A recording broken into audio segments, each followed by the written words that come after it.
Since you bought this Blu-ray, I believe that I can assume that you know what Giallo is, so we don't have to go through all the history explaining who Edgar Wallace is and what the first Giallo is and arguing about it. I don't have to go through all that history. But if you need such a talk, trust me, there are plenty of old white men just like me, ready, willing, and able to give it to you. No, today we're here to discuss Five Dead on the Crimson Canvas and where it fits into Giallo, especially with what was happening in 1996 when it was originally released. Most importantly, like all movie nerds love to do, we're also going to answer that very important question that's always asked: is it a Giallo?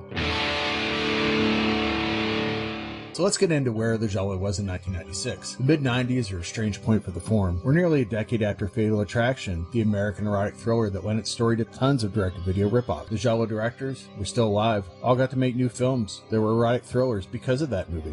What's an erotic thriller? It's Giallo without saying it's Giallo. There's still some Giallo films of note being released. There's Lombardo Bava's You'll Die at Midnight and Delirium, Photo of Gloria, Giuliana Giamba's Profumo, aka Bizarre, Nothing Underneath and its quasi-sequel, Too Beautiful to Die, The Magnificent Obsession, A Taste for Fear, Stelvio Massi's Arabella Black Angel, Argento's Opera, Sergio Martino's The Smile of the Fox, and his TV miniseries Private Crimes. In 1996, you had movies come out like The Stendhal Syndrome, Fatal Frames, Jade, Sliver, The Animated Filidae, Pasquale Finetti's Intimate Crimes, and Carlo Vanzatti's Squillo, all released within 18 months or so of this film. You know how people always proclaim that rock and roll or disco are dead? They say the same thing about Giallo. I mean, whoever these people are that say these things. Anyways, let's put this movie to the test and ask, is it a Giallo?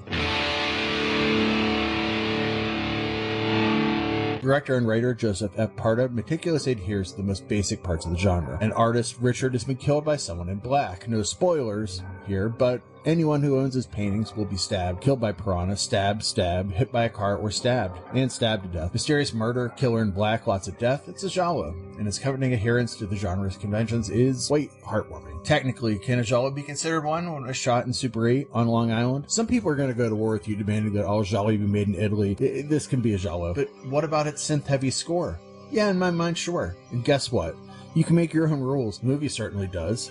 Also, I totally want to drink at that bar. Are the cops the worst law enforcement ever? If so, it's a Giallo. Yes, they're pretty bad here. And seriously, not to get political, but can we defund the Giallo police? Do they ever get it right? Why do they allow family members and suspects to investigate cases themselves? I wonder, in the universe Giallo, is there a Forensic Files or Dateline show or just a whole investigation discovery channel that tries to explain all these murders? I mean, I wish. That'd be a good idea for a movie. But I digress. Does a family member get to investigate the crime? Yeah, that's Bill.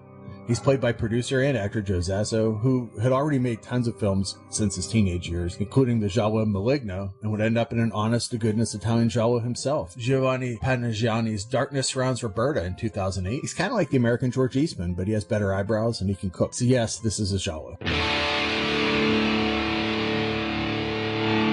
Without getting into those spoilers, this is also filled with red herrings and people who may be the killer until we get to the killer, and the killer is never the person that you suspected, right? So there's a maid who comes on to her boss in the most awkward way possible. What about the right-wing art critic who seems to have an agenda against Richard's work? And man, Gloria got with her husband's brother pretty quick, huh? That's a Giallo. But it's also so much more. It's got a detective cosplaying Columbo, a shower sequence that goes on so long you may ask, is this a slasher? An entire BDSM club sequence that reminds you that this is 1996 and not 1971. A beat poetry slam that gives its movie its title. By the way, you should always scream the title of a film along with the characters, as if Pee Wee Herman just said the secret word. And a scene that makes you wonder if this is a 1956 beatnik film and not a 1996 ode to foreign psychosexual thrillers. Then again, 3 years before this, kinda sorta Giallo, So I Married an Axe Murder, was set around beat poetry slams too. My favorite part and what makes this a Giallo is that dialogue is dubbed.